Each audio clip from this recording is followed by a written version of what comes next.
Welcome to Books versus Movies, the podcast where I try to answer the age-old question, is the book really always better than the movie? I am Yuvia, an actress and book lover based out of the New York City area, and today we will be discussing Good Morning Midnight by Lily Brooks-Dalton and its 2020 adaptation, The Midnight Sky, starring George Clooney and Felicity Jones. What's up, everyone? So, first of all, I just want to say, if the audio sounds a little different, maybe it doesn't sound different at all, but if it does, that's because I'm recording in a different room. So I have some very exciting news. We're moving. We are moving back to the city. We have been living out in Jersey for the past year, and it has been a struggle, to say the least. And so this was not the result we thought was going to happen, but it is what it is. And both very excited to be moving back. And because of that, we've started packing. Things are all over the place. So I was not able to record in my usual spot. So just wanted to get a little personal and give that disclaimer. As I mentioned, today we will be discussing The Midnight Sky and Good Morning Midnight by Lily Brooks-Dalton. So this is kind of unusual for me. I did not think that I would ever be discussing a science fiction film and novel, mainly because that is not my genre. I can watch science fiction films. It's not a go-to. They're not terrible,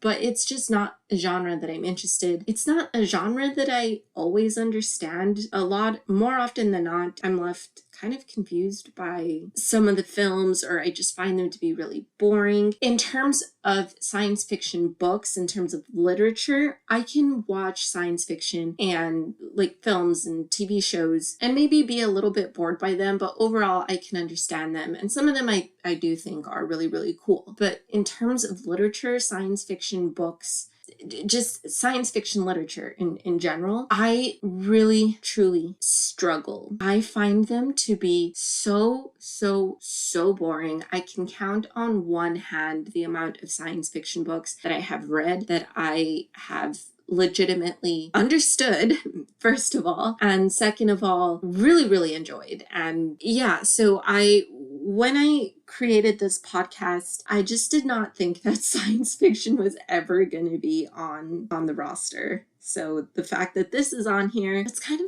we'll take science fiction, kind of slow. Well, I'm not going to guarantee a lot of science fiction for that reason. I'm telling you here and now not to expect a lot of science fiction content from me, but it's definitely not something that I'm opposed to. It's just something that I personally struggle with because I just find it to be, like the literature especially, I just find it to be so boring. And because I find it boring, I don't understand the action that's going on. So yeah, and there are just some like science fiction books that I've read. I don't mind rereading books. I've been rereading a lot of books for this podcast specifically. There's just some books that I have no interest in ever rereading ever again. So Do Androids Dream of Electric Sheep, which is what Blade Runner is based on, not gonna happen. Never want to read that again. This is not science fiction, but Pride and Prejudice, not gonna happen. No. Just, it's so boring. No, I'm not a Jane Austen person. I know there's gonna be a lot of people that are gonna get mad at me for saying that, but I'm not a Jane Austen person. So I know this is like a really long tangent, but just wanted to throw that little disclaimer out there. If you want more science fiction content from me, probably not gonna happen. Anyway, that being said, I thought Good Morning Midnight, it's relatively short. It's only 280 something pages, so it's definitely on the shorter side, and it was written in a way that was easy to understand, at least for someone that doesn't usually get attracted to science fiction. So I actually found myself really enjoying this one. That being said, let's go ahead and get started with Good Morning Midnight by Lily Brooks-Dalton. Good Morning Midnight was originally published in 2016. It follows Augustine, who is an astronomer living on the Arctic. He is the only person living on this space, as there was a catastrophic event that is never disclosed what it was, but it meant that everyone evacuated and Augustine being old, and not having long life expectancy at this point due to some sort of diagnosis that is also never revealed, he decides to live out the rest of the days in the Arctic. I mean, at this point, what does a catastrophic event mean to him? It is very much hinted that Augustine could very much be the last man on Earth. Meanwhile, up in space, mission specialist Sullivan and her crew are on their way back to Earth. They have been on Jupiter for the last several years and are finally returning home, but they are unable to communicate with mission control or anyone else, and they are starting to lose hope. Augustine and Sully manage to connect with one another and kind of figure out what their next steps are in this uncertain future that's ahead of them. The Midnight Sky is its 2020 adaptation, starring and directed by George Clooney. George Clooney plays Augustine. This is still a post-apocalyptic film in which Augustine is probably the last man on Earth. The difference is, major difference between this and the book, is that Augustine is actually trying to communicate with Sully and her crew and wants to convince them not to return back to Earth. You know, I think this is the first time in which the plot description for the adaptation and the film actually sound different from one another. So let's get into it. So, as I said, the book is relatively short, and I'm surprised. I believe the film itself is almost, I'm trying to find the run time, but from what I remember, it was close to 2 hours long, which, considering it's only a 200 something page book, that's pretty long adaptation. And having read the book, I can honestly say, yeah, you definitely could have trimmed some of that. The Midnight Sky is, and the book too, honestly, they are both very slow burns. So if you need like a lot of action, if you need a lot of, just something more engaging, this is probably not the book or the film for you. That being said, I do feel as though the film was a little bit slower than the book. And in the book, even though I don't mind slow burns personally, I think you can find a way to make slow burns engaging, and I felt like the book did that really well. There were things that I was like, okay, maybe we're going on a little bit too long with this description, but overall I found myself really engaged with the book. And with the film, I think, like I said, the main problem with the film is the book itself is already a slow burn, but the book itself is, like I said, less than 300 pages. I felt like they made the film run like they wanted to make a 2-hour film. They extended slow scenes and made them even longer, so it felt like the runtime was even longer than the 2 hours it already was. The book was beautifully written. That's one thing that I really loved, is just how everything was described, and you could really feel the relationships and the tension and the love and the frustration and the characters all had for each other, as opposed to the film. The relationship between Augustine and Iris in the film, which is George Clooney, and it's a little girl. What's her name? Okay, I just looked up the actress's name and I have no idea how to pronounce it, so I'm not even gonna attempt to. I don't want to butcher that. As someone who has a name that everyone butchers, I feel it. She's not here for me to ask her how to pronounce that name, so I'm not gonna attempt it. But it's the little actress.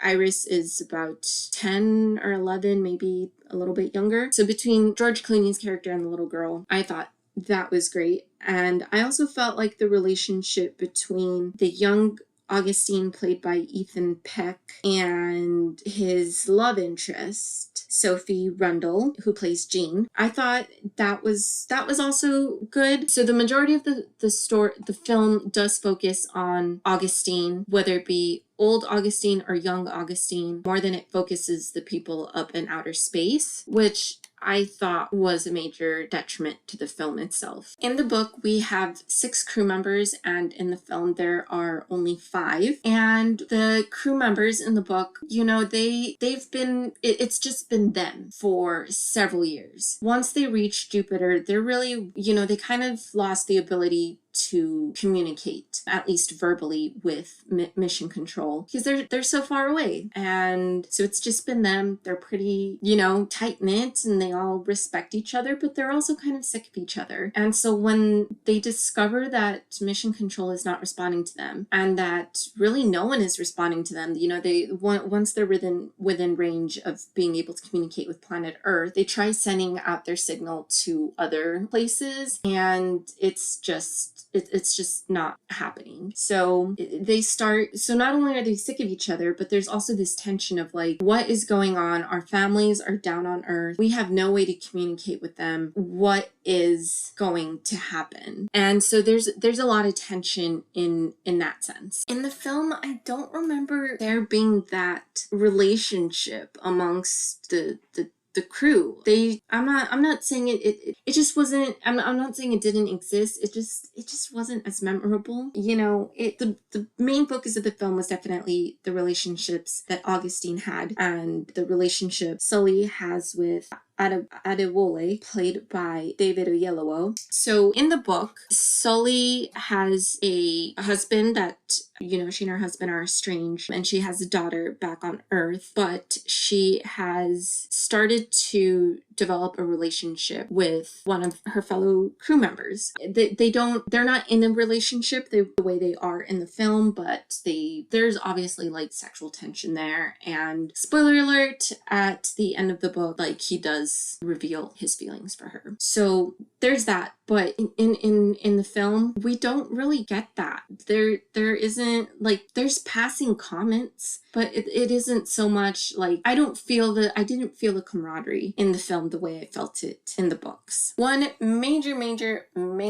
change from the book into the film is that the character of Sully is pregnant, and she is not in the book. The main reason for that is that Felicity Jones, after getting cast in the role of Sully, found out that she herself was pregnant. So if you watch this film, that is Felicity Jones' real life pregnancy belly out on screen. So yeah, it was one of those things where she knew that getting pregnant might cost her the role, but there just reaches a certain point where you can't hide your pregnancy anymore. So she told George Clooney, hey, I'm pregnant. And George Clooney said, that's fine. I still really want you for the role. We will adapt this. And so they made Sully a pregnant astronaut. And yeah, so I don't know how much that influenced the decision to make Sully and Adewole a couple. I don't know if they were always a couple, or if they were just made into a couple to kind of explain why there's a pregnant astronaut in space. But yeah, like I said, in the film, Adewole's counterpart is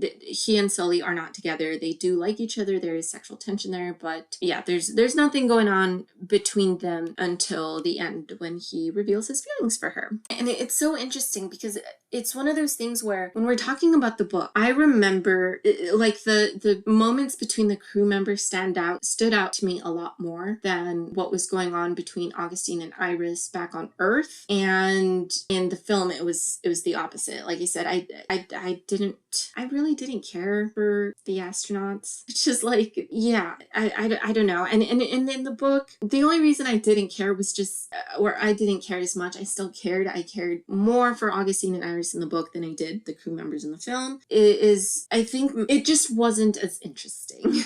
I was just a lot more interested in seeing the relationships between the crew members and how they were interacting with each other, and the mounting tension and mounting anxiety of not knowing what's going on back on Earth than I was with Augustine and Iris. So the majority, I'm really not going to discuss Augustine and Iris too much in either the film or the book. And the main reason for that is, so Augustine and Iris start off on the base, and they decide to go to another, I don't think it's like an actual base. It's more like you can still live and survive out there because people are meant to take care of the satellite, but they're going out to like a smaller camp meant just for the people in charge of the satellite, the maintenance of the satellite. And they go out there to try to get a better signal to see if they can communicate with anyone. And that's basically the events of the film and the book. There's no deviation from there. So there are moments of tension, you know, because they're traveling in the Arctic, and that's dangerous because of the Arctic animals and the Arctic storms and everything. So it is dangerous,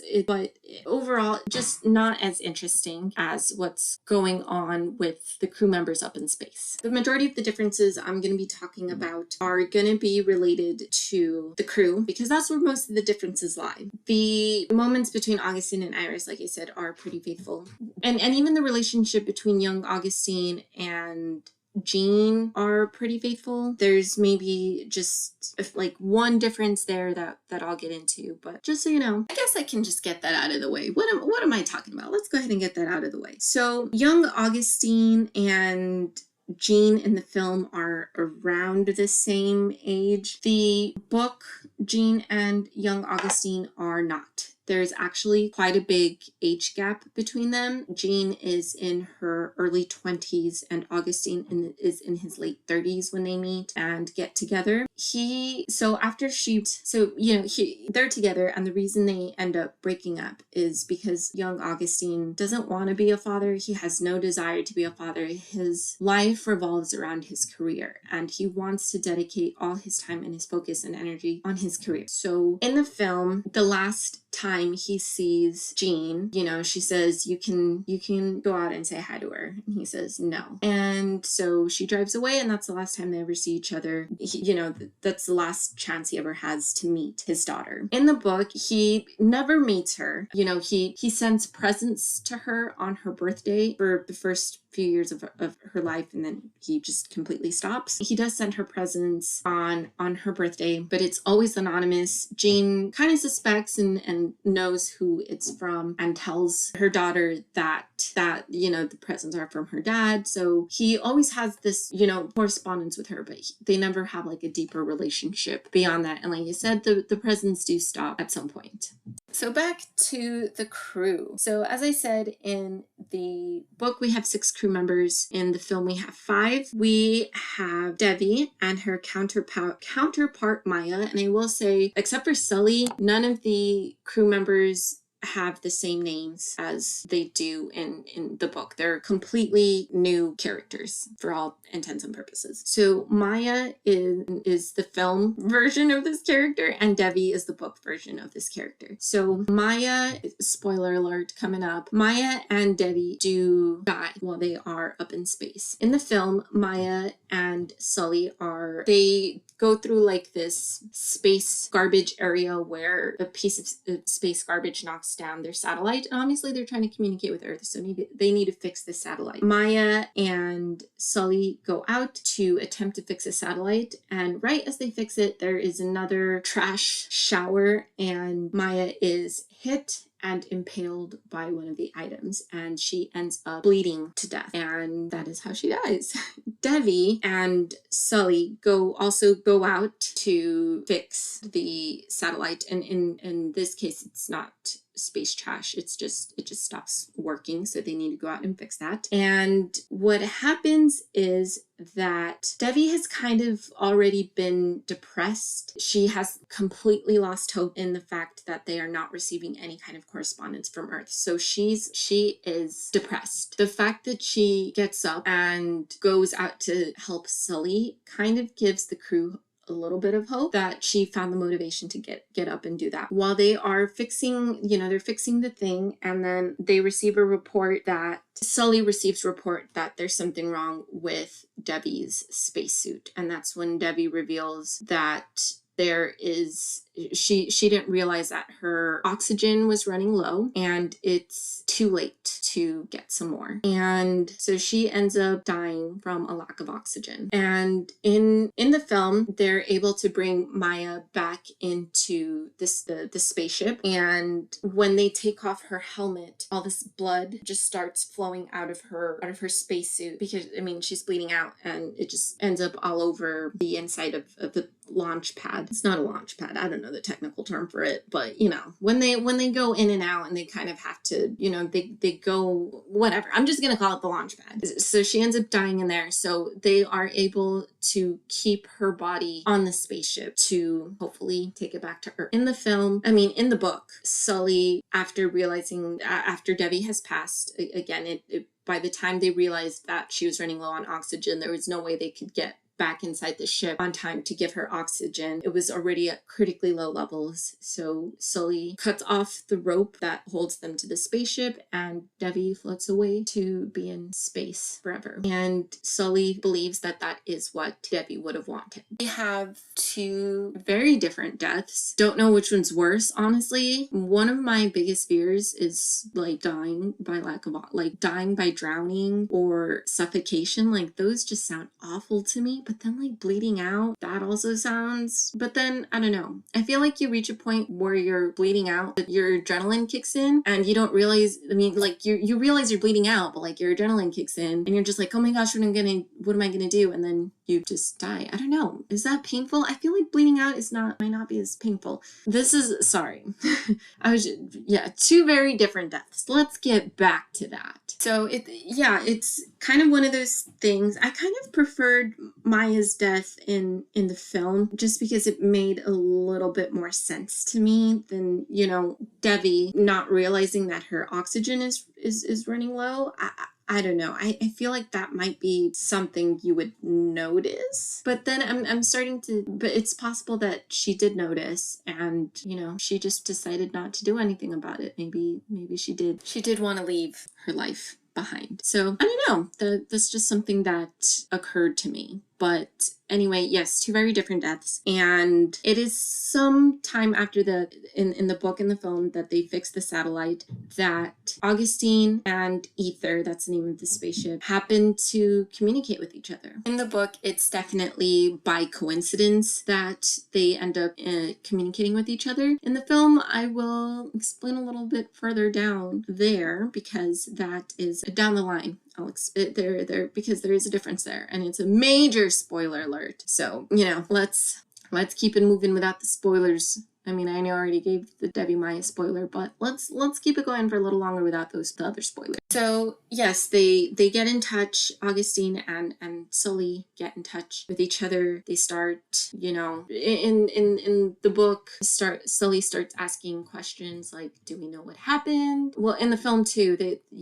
tell us what happened. Why haven't we been able to get in touch with anyone? Augustine says, "I don't know. I honestly don't know myself what happened. I haven't been able to get in touch with anyone else on Earth either." And so that's, Augustine just says that in the book says that there was it's possible that there was some sort of war. So that's kind of what it's hinted at, like this major nuclear war killed everyone else on Earth. And so obviously after having this conversation, the crew members start talking about what next steps. So in the book, the next steps, at this point, the Ether has reached the International Space Station. So they get off there and start talking about next steps. The International Space Station only has one pod that'll allow them to re-enter the Earth's atmosphere, and there's only enough room for 3 people, and which means that 2 of them would have to stay behind. And then in the film, at this point, so remember earlier I said in my plot description, I said that Augustine is actually trying to convince the crew not to come back to Earth. Yeah, so these are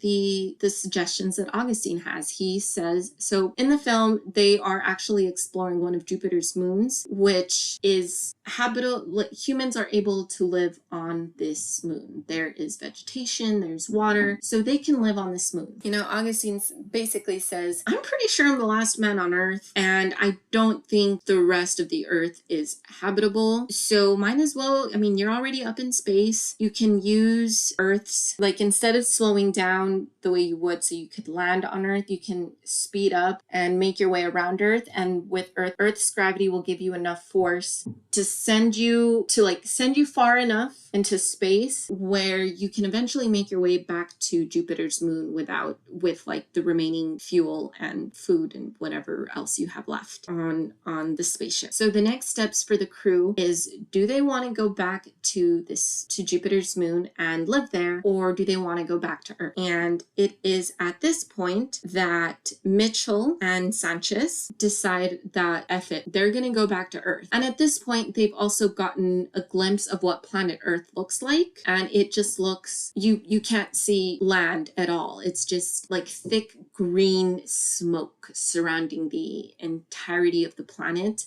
No, that's not true. You can see the land and the water, but everything just looks green, and it is like covered by this thick green haze. Everything, it just obviously looks dead. If you're not going to live if you go back to Earth. But Mitchell and Sanchez say, F it, I'm going to go back to Earth and kind of just take my chance and see what I find there. I'd rather go back. So apparently Sanchez and Maya were really, really close. Again, I don't remember the relationships amongst the crew members at all. Like, it was just not memorable to me. So apparently Sanchez loved Maya as a daughter. So he wants to go back to Earth with her body and see if he can bury it. And so that's the motivation for Mitchell and Sanchez. And so they decide to go back. Sully and Adewole, being expectant parents, decide to go back to Jupiter's moon and start populating that, I guess you can say, so that,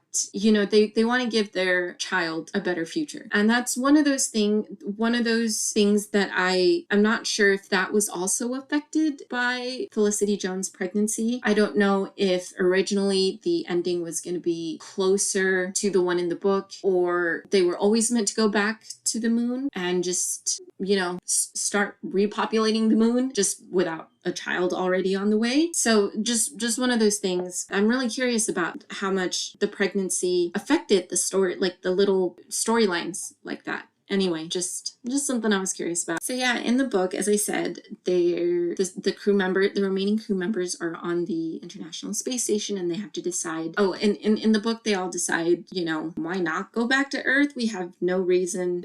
What are we gonna do? Like, we can't all stay on the International Space Station, and maybe if we make it back to Earth, we can kind of see what happened, and if there's any way we can maybe bring the remaining crew members back. I mean, the possibility of the crew members being brought back from the International Space Station are low, but, you know, we can kind of just figure things out, because they went to actual Jupiter, and the book does not have a moon where you can live on. So it's either the International Space Station or the Earth as options. So one of the crew members volunteers right off and says, I have nothing waiting for me on Earth. I don't have a good relationship with my family. I have no reason to go back to Earth. I have nothing. I just have nothing. So I'm going to volunteer, and I'm going to stay on the International Space Station. So the remaining crew members draw straws to determine who's going back to Earth and who's staying. And Sully draws a straw that says that she has to stay behind with the crew member who volunteered. The next day, when they are supposed to leave, one of the crew members says, hey, you have a lot more at stake than I do. You have a daughter to return to. I'm just going to stay behind. I volunteer to stay behind with this other guy, and you go back home. And she's like, are you sure? And he says, yeah. So she ends up on the space pod with the other two guys, including her love interest. And it is at this point, when they enter into the pod, that he says, you know, I have feelings for you. I love you. Be with me. And then it is revealed that Sully's first name is Iris. If you're paying attention, you will remember that. Oh no, maybe I did. No, I did. I mentioned that Iris is on the base with Augustine back in the Arctic. So it is implied that Augustine was having a hallucination about this daughter that he never met, and that Iris Sullivan, aka Sully, has been his daughter this whole time. So this is one change that I really liked in the film, because in the film it's a lot more like, had I not watched the film, I don't think I would have gotten the connection, honestly, between the little girl Iris and Iris Sullivan. It just, to me, that plot twist in the book was just not as clear. So that is one change that I really appreciated in the film. And the other reason I appreciated it is, so as you can probably guess, oh, I never said my spoiler alert. I'm so sorry, everyone. So spoiler alert, it's a little late, but spoiler alert. But yes, what I really appreciated about the film was how they brought that into a full circle moment. And just what I really appreciated in the film is that it's highly, highly, highly hinted at that Augustine never, despite never having met his daughter, he kept a close eye on her career. And so he knew that that was his daughter up in space the whole time. And the reason he decided to stay behind, because Sully asks him at one point, you know, why did you decide to stay behind on the base instead of evacuating with everyone else? And he says, I felt like I could help someone. So it's hinted that he knew that because he's kept a track of his daughter's career, he knew that she was up in space exploring Jupiter this whole time. And he felt like if he stayed behind, he could possibly help her and the rest of the Ether crew. And he does. That's one moment that I thought was really, really beautiful in the reveal of in the film, is just not even how clear it was. Like if the author wanted to keep it more ambiguous in the book, that's fine. But I just thought that moment was really beautiful, because there's no connection. Like everything just is implied that it's a coincidence in the book. Like he knows of the ether and he knows that they've been in space, but he doesn't know that that's his daughter. He's an old man getting ready to die and he's reminiscing on his life. And so he hallucinates this little girl because he's lonely up in space and because he kind of has regrets of never having had a relationship with her. But he's not willingly, like he's not up there because he wants to help her. Like he's literally up there because he's like, I don't see any point in evacuating when I'm going to die soon. Anyway, like that's literally his reasoning. So that is one major change between the film and the book that I loved and truly appreciated. And yeah, so the final image in the book is the guy, Sully's love interest, revealing his feelings for her. At this point so each chapter alternates between Augie and Sully. So at this point, we've like long forgotten about Augie. They had their last conversation a while ago. It's hinted that he's hallucinating, and then the next chapter is all about Sully, the other guy volunteering to stay behind, Sully getting in the pod with her love interest and the other guy that is able to go back to Earth, and her name is revealed, and it's like, oh, Iris, probably the same person. What are the odds?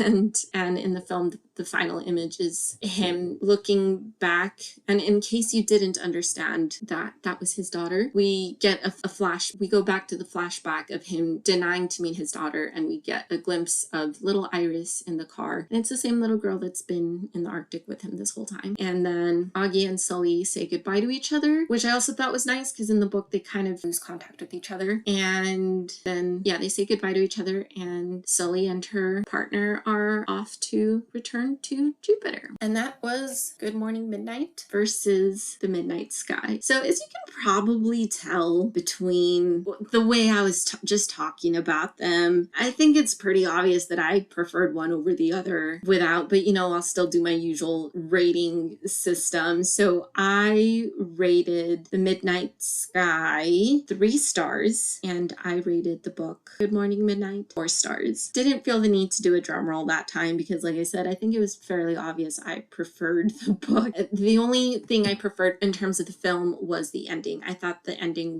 just thought the ending was better in the film than it was in the book. It was a lot more satisfying. So yeah, that was Good Morning Midnight. Tune in next time when I discuss a book that just filled me with so much rage. I'm not looking forward. People always say, I can't imagine you angry. I want to see you angry. First of all, no you don't. Second of all, I don't like being angry. Stop saying you want to see me angry. Like, I don't want to be angry. me. But for those of you that are curious and want to see me angry, definitely tune into next week's episode because I am that book. That I thought the adaptation pissed me off, and then I read the book and I was like, no. The film at this point is just a mild annoyance. The book just no.